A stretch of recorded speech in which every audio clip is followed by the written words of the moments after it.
Hello student, आज के इस सेशन में हम बताने वाले हैं तत्वों की वर्गीकरण, धातु अधातु की पहचान, धनमूलक और ऋणमूलक की पहचान, साथ ही साथ तत्वों की संयोजकता निकालने के बारे में। तो चलिए टॉपिक को स्टार्ट करते हैं। सबसे पहले कुल तत्वों की संख्या जो है BTPC के अनुसार अभी 114 है और 114 तत्वों में से 92 को तत्व जो है वह धातु है। 114 तत्वों में से 92 को तत्व क्या है? धातु है और 22 तत्व अधातु है। इन 92 धातुओं में से 91 को तत्व जो होता है वह ठोस अवस्था में पाया जाता है और केवल एक तत्व, एक धातु जो है वह द्रव अवस्था में पाया जाता है, जो है पारा। जो क्या है? पारा। इधर 22 अधातुओं में 10 अधातु ये ठोस अवस्था में पाया जाता है, 11 अधातु गैसीय अवस्था में पाया जाता है और एक अधातु केवल एक द्रव अवस्था में पाया जाता है, यह है ब्रोमीन।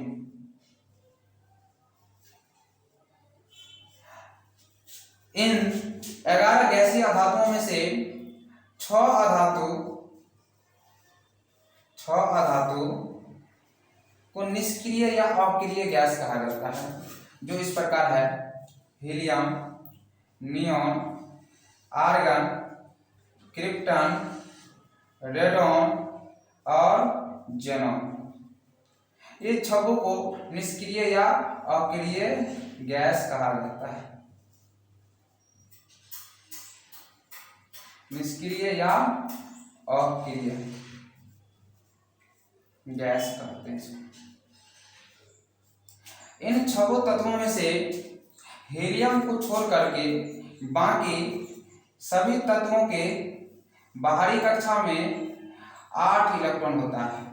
बाहरी कक्षा में 8 इलेक्ट्रॉन होता है और हीलियम के बाहरी कक्षा में केवल 2 इलेक्ट्रॉन होता है।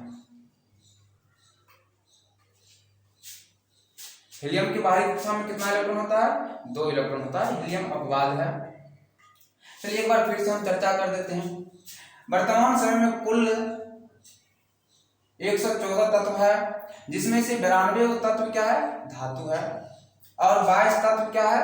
अधातु है। कुल 92 धातुओं में से 91 को धातु जो है वह ठोस अवस्था में पाया जाता है और एक धातु जो है वह द्रव अवस्था में पाया जाता है, कमरे के ताप पर। कमरे का ताप यानी सामान्य ताप पर द्रव अवस्था में पाया जाता है, पारा है। ऑब्जेक्टिव में पूछता है यहाँ से कि कौन ऐसा धातु है जो कमरे के ताप पर द्रव अवस्था में पाया जाता है, तो कहेंगे पारा। अधातु 22 है, जिनमें से 10 अधातु ठोस अवस्था में पाया जाता है, 11 अधातु गैसीय अवस्था में पाया जाता है और केवल एक अधातु ब्रोमीन है, जो कमरे के ताप पर द्रव अवस्था में पाया जाता है। इन 11 गैसीय अधातुओं में से 6 अधातु को निष्क्रिय या अक्रिय गैस कहते हैं, जो है helium, neon, argon, krypton, radon और जेनॉन। इन छहों में से हीलियम को छोड़कर शेष पांचों के बाहरी कक्षा में 8 इलेक्ट्रॉन पाया जाता है और हीलियम जो है इसके बाहरी कक्षा में केवल 2 इलेक्ट्रॉन पाया जाता है। अब इसके बाद हम पढ़ेंगे संयोजकता के बारे में कि संयोजकता कैसे निकालेंगे। तो चलिए इसको मिटा लेते हैं, या किसी को नोट करना है तो नोट कीजिए, लिखिए।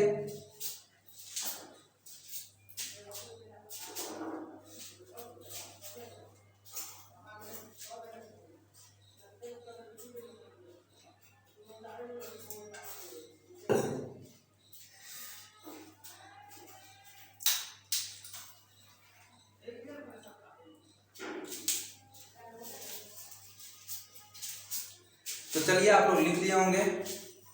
आगे बढ़ते हैं।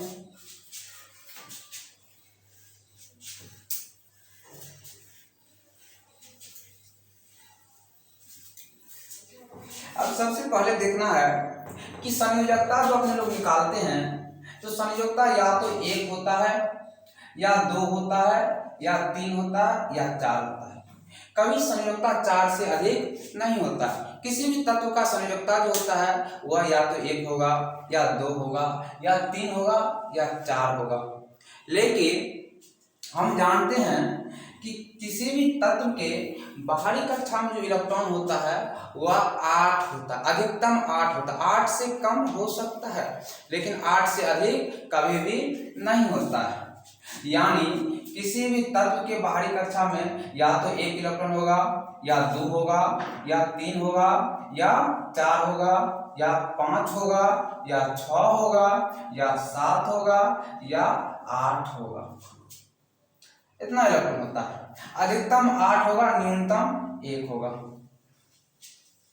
अब इसमें हमको यह पता करना है कि किसी भी तत्व के बाहरी कक्षा में जो इलेक्ट्रॉन होगा उसकी संख्या कैसे निर्धारित करेंगे, या किसी भी कक्षा में इलेक्ट्रॉन कितना होगा, अधिकतम इलेक्ट्रॉनों की संख्या क्या होगी। तो उसका एक सूत्र होता है 2n²। क्या होता है?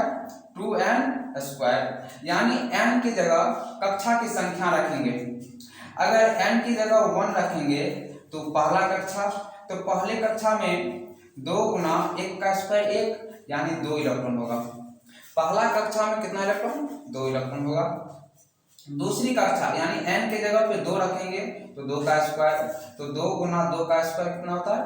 4, तो 4 दूनी 8 इलेक्ट्रॉन होगा। इसमें 2 इलेक्ट्रॉन, इसमें 8 इलेक्ट्रॉन। इसी प्रकार तीसरा कक्षा 3 का स्क्वायर, तो 2 गुना 3 का स्क्वायर 9 होता है, तो 18 इलेक्ट्रॉन होगा। ठीक, इसी प्रकार हम आगे बढ़ेंगे, चौथा कक्षा रखेंगे तो 4 का स्क्वायर 2 गुना 4 चौका 16, और 16 गुना 2 32 हो जाएगा। इलेक्ट्रॉनों की संख्या जैसे जैसे कक्षा की संख्या बढ़ते जाता है, ठीक उसी प्रकार इलेक्ट्रॉनों की संख्या बढ़ती जाती है।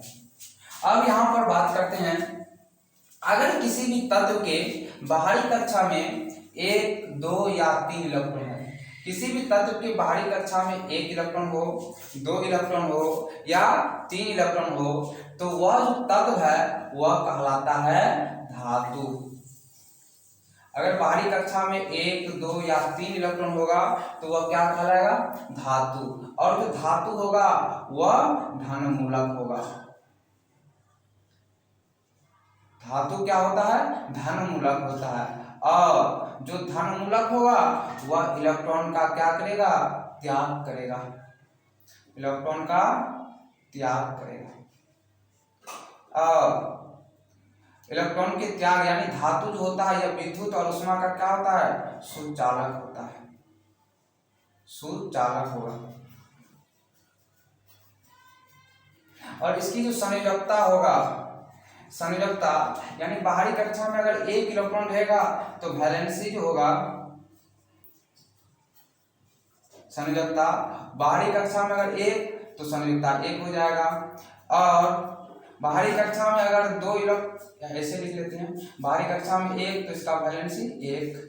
अगर बाहरी कक्षा में 2 इलेक्ट्रॉन तो संयोजकता 2, बाहरी कक्षा में 3 इलेक्ट्रॉन तो संयोजकता 3 हो जाएगी।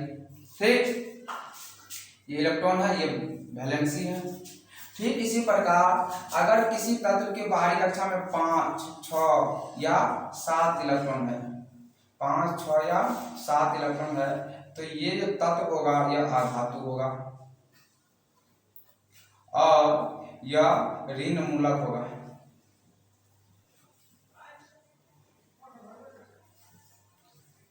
और इलेक्ट्रॉन का क्या करेगा? ये ग्रहण करेगा, इलेक्ट्रॉन प्राप्त करेगा, इलेक्ट्रॉन किसी दूसरे से लेगा, इलेक्ट्रॉनों का ग्रहण। और क्या होगा? विद्युत और ऊष्मा का कुचालक होगा। और क्या होगा? इसकी वैलेंसी जो होगा, संयोजकता, वह क्या होगा?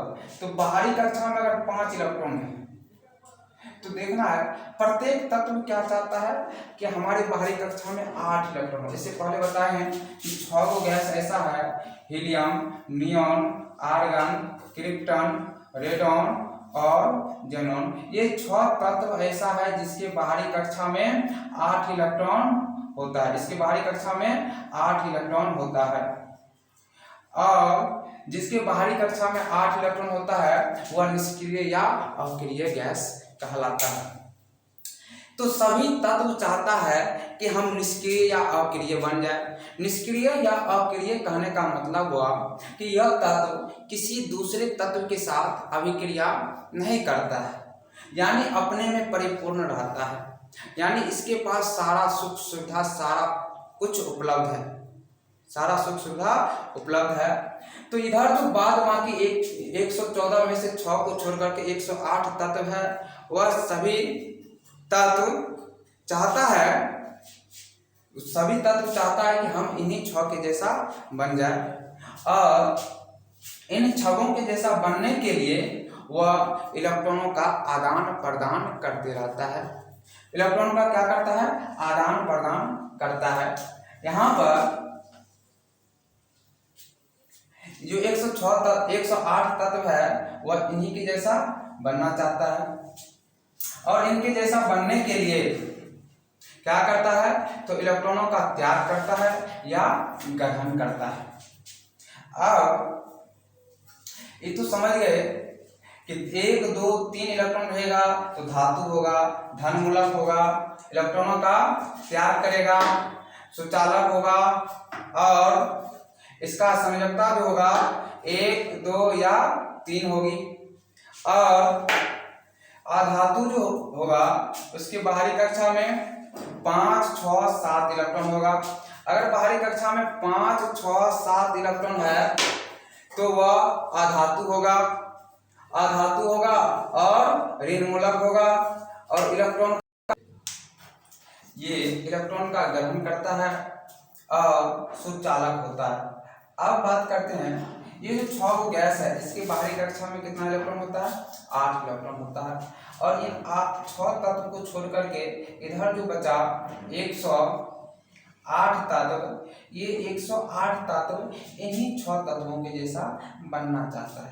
जैसे आप लोग गांव घर में देखे होंगे, गांव घर में शक्तिशाली इंसान होता है, अमीर आदमी होता है जिसके पास सारा सुख सुविधा उपलब्ध होता है, तो उसके अड़ोसिया पड़ोसिया जो होते हैं गांव के, वह चाहता है कि हम उन्हीं के जैसा अमीर बन जाए, उन्हीं के जैसा शक्तिशाली बन जाए। ठीक उसी प्रकार यहाँ पर ये 6 तत्व जो होता है यह अपने में परिपूर्ण होता है, शक्तिशाली होता है और किसी दूसरे तत्व से अभिक्रिया नहीं करता है। और ये 108 तत्व जो है ये भी चाहता है कि हम इन्हीं 6 के जैसा बन जाए, हमेशा इन्हीं 6 के जैसा बनने की कोशिश करता है। और इन्हीं 6 के जैसा कब बनेगा?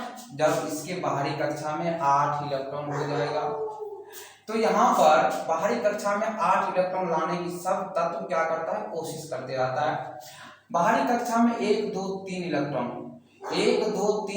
जो रहता है, तो अगर किसी तत्व के बाहरी कक्षा में 1 इलेक्ट्रॉन है तो उसको 8 पूरा करने के लिए कितना इलेक्ट्रॉन चाहिए? 7 इलेक्ट्रॉन चाहिए। तो जिस तत्व के बाहरी कक्षा में 7 इलेक्ट्रॉन है वह कभी 1 इलेक्ट्रॉन वाले को अपना 7 इलेक्ट्रॉन नहीं दे सकता है। वह क्या करेगा? तो जिसके बाहरी कक्षा में 1 इलेक्ट्रॉन है उससे 1 इलेक्ट्रॉन ग्रहण कर लेता है और अपना अष्टक पूरा कर लेता है। तो 1 इलेक्ट्रॉन जिसके बाहरी कक्षा में होता है वो क्या करता है? इलेक्ट्रॉनों का त्याग करता है, यानी किसी दूसरे तत्व को दे देता है। 2 इलेक्ट्रॉन अगर किसी तत्व के बाहरी कक्षा में है तो वो भी इलेक्ट्रॉन का त्याग करेगा।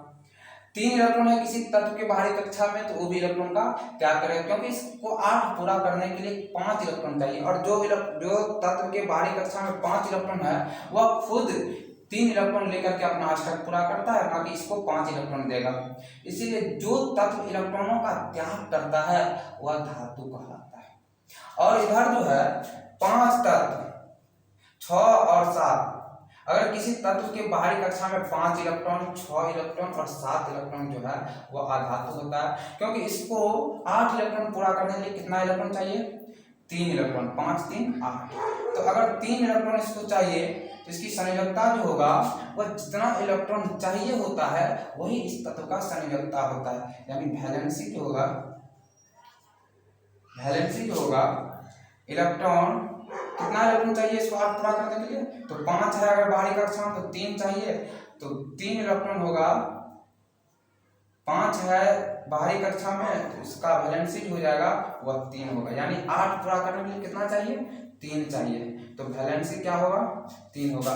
अगर 6 इलेक्ट्रॉन है तो इसका वैलेंसी जो होगा कितना चाहिए, 8 पूरा करने के लिए 2। अगर 7 इलेक्ट्रॉन है तो इसका संयोजकता वैलेंसी जो है 1 इलेक्ट्रॉन चाहिए तो 1 हो जाएगा। अब 5, 6, 7 इलेक्ट्रॉन अगर किसी तत्व के बाहरी कक्षा में रहेगा तो उसका संयोजकता जो होगा क्रमशः 3, 2 और 1 हो जाएगा। और जिस तत्व के बाहरी कक्षा में 8 इलेक्ट्रॉन है, तब ये बताए थे कि जिस तत्व के बाहरी कक्षा में 8 इलेक्ट्रॉन होता है वो क्या होता है, निष्क्रिय या अक्रिय गैस होता है। ये 6 तत्व जो है, ये 6 तत्वों में से ये 5 तत्व जो है इसके बाहरी कक्षा में 8 इलेक्ट्रॉन होता है और हीलियम के बाहरी कक्षा में 2 इलेक्ट्रॉन होता है। अब बच गया 4। किसी तत्व के बाहरी कक्षा में अगर 4 इलेक्ट्रॉन हो तब क्या होगा, तो 4 इलेक्ट्रॉन अगर किसी तत्व के बाहरी कक्षा में है तो इसको 8 पूरा करने के लिए कितना इलेक्ट्रॉन चाहिए, 4 इलेक्ट्रॉन चाहिए।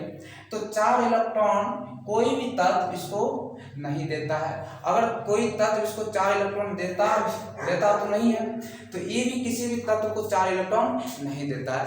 दोनों कहता है तुम हमको दे दो, ये कहता है तुम हमको दो, और वो कहता है तुम हमको दो।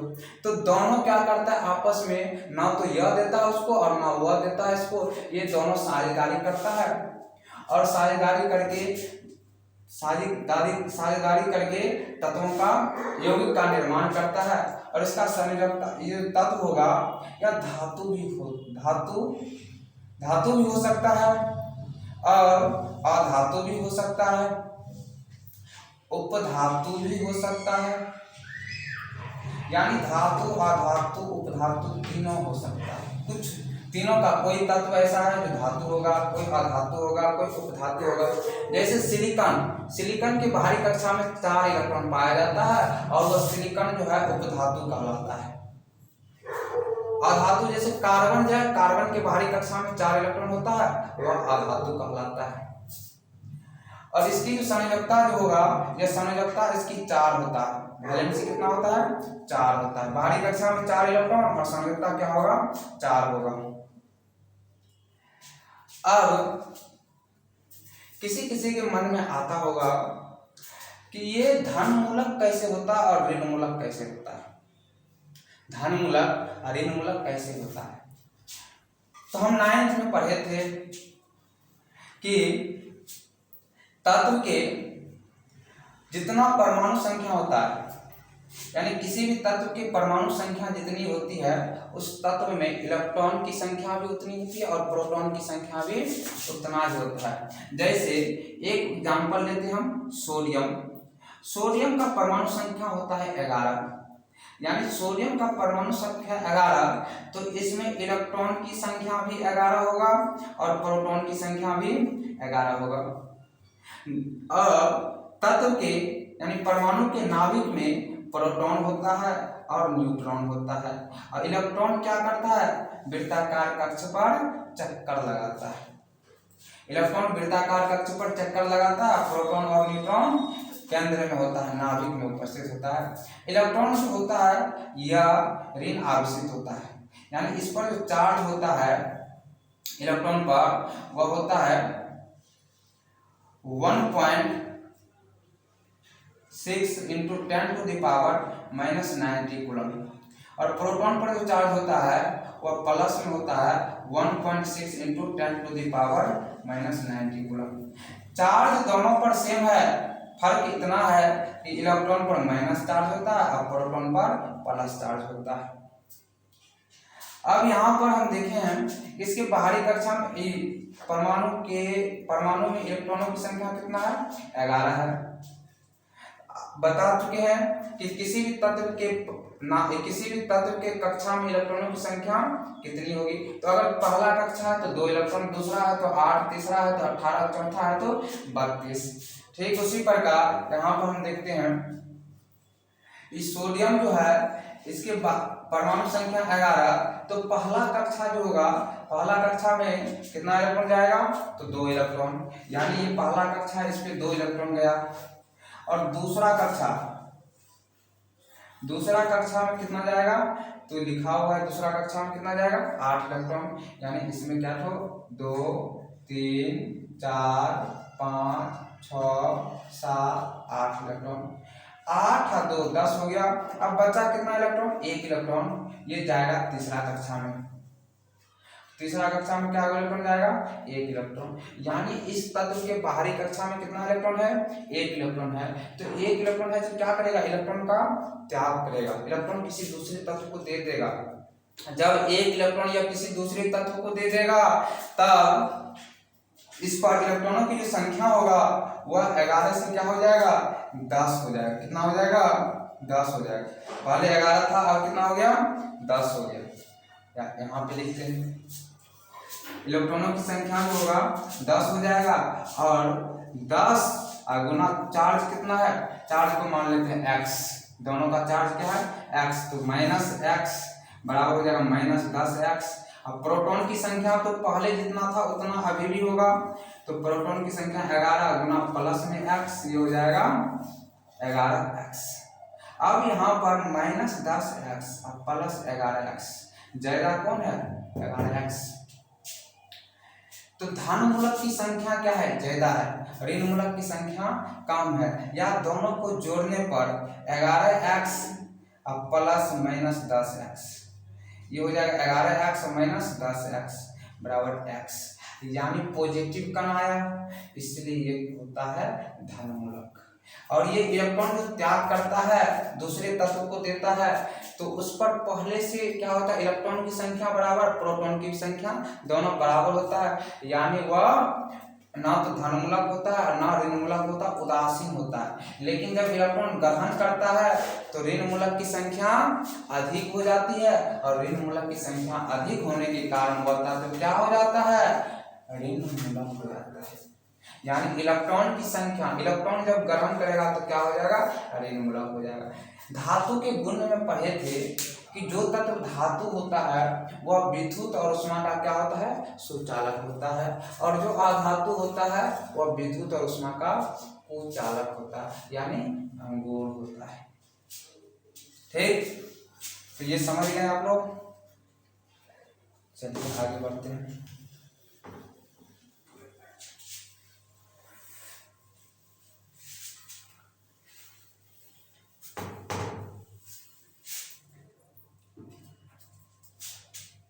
तो ये सोडियम क्या करेगा, इलेक्ट्रॉन का त्याग करेगा, एक इलेक्ट्रॉन किसी दूसरे को दे देता है, और इसके पास कितना इलेक्ट्रॉन बचता है, 10 इलेक्ट्रॉन बचता है।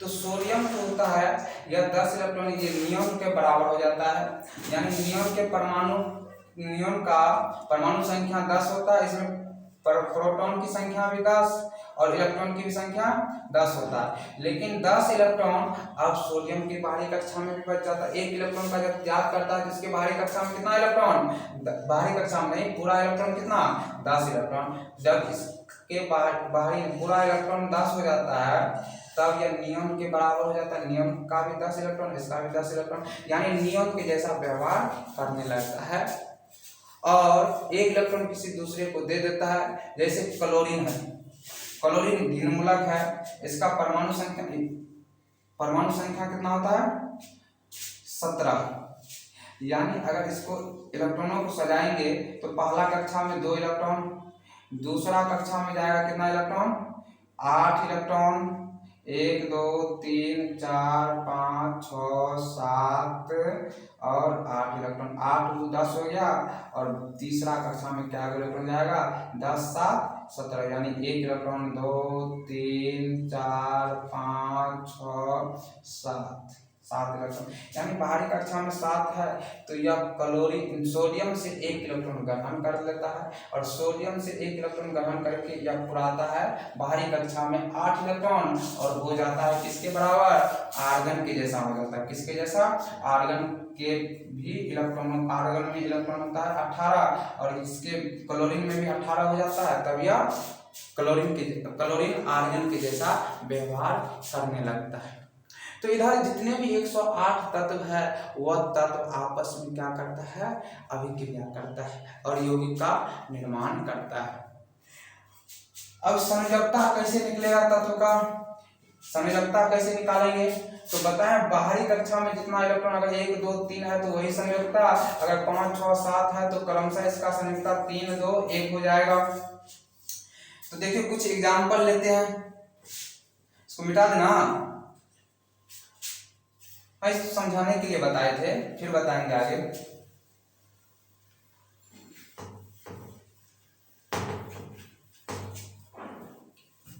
चलिए देखते हैं। जैसे एक तत्व लेना है मैग्नीशियम, मैग्नीशियम की बाहरी कक्षा में अब देखना इलेक्ट्रॉनों की संख्या कितना है। संयोजकता निकालने के लिए हमको बाहरी कक्षा में इलेक्ट्रॉनों को देखना होता है कि इलेक्ट्रॉन बाहरी कक्षा में कितना है, उसी के आधार पर हम संयोजकता ज्ञात करते हैं। तो मैग्नीशियम का संयोजकता निकालने के लिए हमको परमाणु संख्या याद करना पड़ेगा। तो मैग्नीशियम का परमाणु संख्या कितना होता है, 12 होता है। तो 12 परमाणु संख्या होता है और यहाँ पे बताया गया है कि पहली कक्षा में क्या इलेक्ट्रॉन देना है। अगर 12 परमाणु संख्या है तो इस पे स्पष्ट होता है कि इसमें इलेक्ट्रॉन भी 12 होगा और प्रोटॉन भी 12 होगा। तो इसमें इलेक्ट्रॉन की संख्या 12, इसको सजा लेते हैं। पहला कक्षा में क्या इलेक्ट्रॉन जाएगा, 2, और दूसरा कक्षा में जाएगा 8 गो इलेक्ट्रॉन, 3 4 5 6 7 8 इलेक्ट्रॉन। अब बचा तीसरा कक्षा में क्या इलेक्ट्रॉन जाएगा, इलेक्ट्रॉनों की संख्या कितनी बची हुई है, 12 इलेक्ट्रॉन है, 10 तो सजा लिए हैं, केवल बचा है कितना, 2 इलेक्ट्रॉन। यानी बाहरी कक्षा में 2 इलेक्ट्रॉन, बाहरी कक्षा में कितना इलेक्ट्रॉन आ गया, 2 इलेक्ट्रॉन। तो बाहरी कक्षा में 2 इलेक्ट्रॉन, तो 2 इलेक्ट्रॉन ये क्या करेगा, त्याग करेगा ना, और त्याग करेगा तो क्या होगा, धातु होगा, और ये सुचालक होगा। और त्याग करेगा तो अगर बाहरी कक्षा में 2 इलेक्ट्रॉन तो संयोजकता कितना होगा, 2 होगा, इसीलिए इसकी वैलेंसी जो होगा वो कितना होगा, 2 होगा, वैलेंसी 2 होगा। अब पूछेगा मैग्नीशियम धातु है कि अधातु है, तो बाहरी कक्षा में 2 इलेक्ट्रॉन, इसीलिए क्या होगा, धातु होगा। धनमूलक है कि ऋणमूलक, तो बाहरी कक्षा में 2 इलेक्ट्रॉन तो धनमूलक होगा। इलेक्ट्रॉन क्या करेगा, तो 2 इलेक्ट्रॉन है तो 2 इलेक्ट्रॉन 8 पूरा करने के लिए को 6 चाहिए, 6 इलेक्ट्रॉन तो कोई देगा नहीं, इसलिए ये 2 इलेक्ट्रॉनों का त्याग करता है, किसी दूसरे को देता है और विद्युत का सुचालक होता है। अब तो आप लोग समझ गए होंगे संयोजकता निकालने के लिए। और एक एग्जांपल लेते हैं, चलिए एल्युमिनियम ले लेते हैं। एल्युमिनियम का परमाणु संख्या क्या होता है, 13 होता है, और इसमें इलेक्ट्रॉनों की संख्या कितनी होगी, इलेक्ट्रॉन की संख्या 13 होगी। तो पहला कक्षा में क्या इलेक्ट्रॉन जाएगा, 2 गो इलेक्ट्रॉन जाएगा। दूसरा कक्षा में 8 गो इलेक्ट्रॉन, और कितना इलेक्ट्रॉन बचा, अब कितना बचा इलेक्ट्रॉन, 8 2 10, अब बाकी बचा 3, तो 3 जाएगा तीसरा कक्षा में, और तीसरा कक्षा में 3 इलेक्ट्रॉन, तो तीसरा कक्षा क्या होगा, बाहरी कक्षा होगा, और तीसरा कक्षा में 3 इलेक्ट्रॉन, यानी वह क्या करेगा, इलेक्ट्रॉन का त्याग करेगा और धातु होगा, धनमूलक होगा, और इसकी संयोजकता 3 है तो 3 का क्या होगा, 3 होगा, यानी वैलेंसी जो होगा, वैलेंसी 3 होगा। वैलेंसी कितना हो जाएगा, 3 हो जाएगा। क्लोरीन को लेते हैं, क्लोरीन एक और एग्जांपल लीजिए। क्लोरीन कितना होता है, परमाणु संख्या 17, पहला कक्षा में 2 इलेक्ट्रॉन, दूसरा कक्षा में 8 इलेक्ट्रॉन, और तीसरा कक्षा में कितना जाएगा, 7 इलेक्ट्रॉन। यानी बाहरी कक्षा में 7 इलेक्ट्रॉन, तो 7 इलेक्ट्रॉन यहाँ पे है, इसको अष्टक पूरा करने के लिए 1 इलेक्ट्रॉन चाहिए, तो किसी दूसरे से लेगा, और दूसरे से 1 इलेक्ट्रॉन लेगा तो क्या होगा, अधातु होगा, ऋणमूलक होगा, इलेक्ट्रॉन ग्रहण करेगा, यानी इलेक्ट्रॉन किसी दूसरे से लेगा, और विद्युत और ऊष्मा का क्या होगा, कुचालक होगा, और संयोजकता क्या होगा, 7 का क्या होता है, 1, यानी अष्टक पूरा करने के लिए कितना इलेक्ट्रॉन, 1 इलेक्ट्रॉन। इसकी वैलेंसी जो होगा कितना हो जाएगा, 1 हो जाएगा वैलेंसी। और ये अधातु होगा, अधातु ऋणमूलक होता है, ठीक, तो ये सब तो आप समझ गए होंगे आप, और एग्जाम्पल लेने की जरूरत है क्या?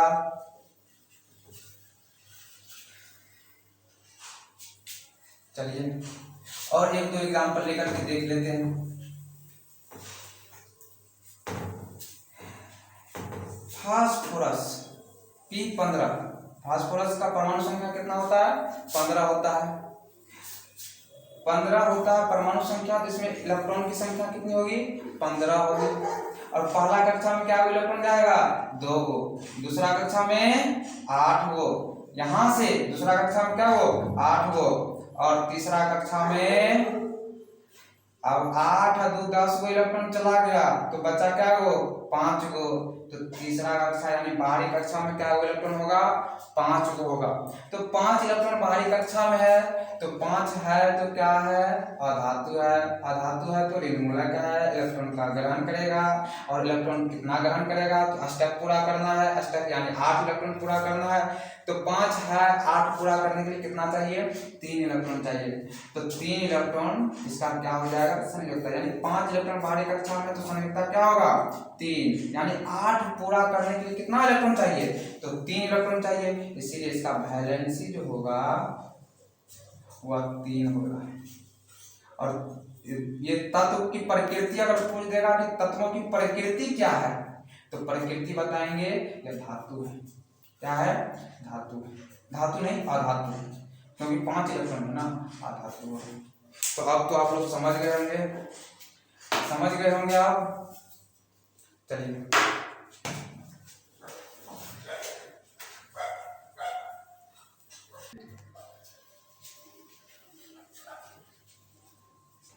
चलिए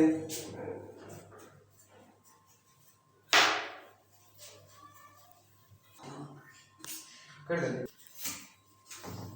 चलिए क्वेश्चन कैसे पूछता है? अगर कोई तत्व दे दे, जैसे एल्युमिनियम, इससे पूछेगा कि ये जो एल्युमिनियम है इसका परमाणु संख्या क्या है? क्या पूछेगा? परमाणु संख्या पूछेगा। इसका संयोजकता क्या है?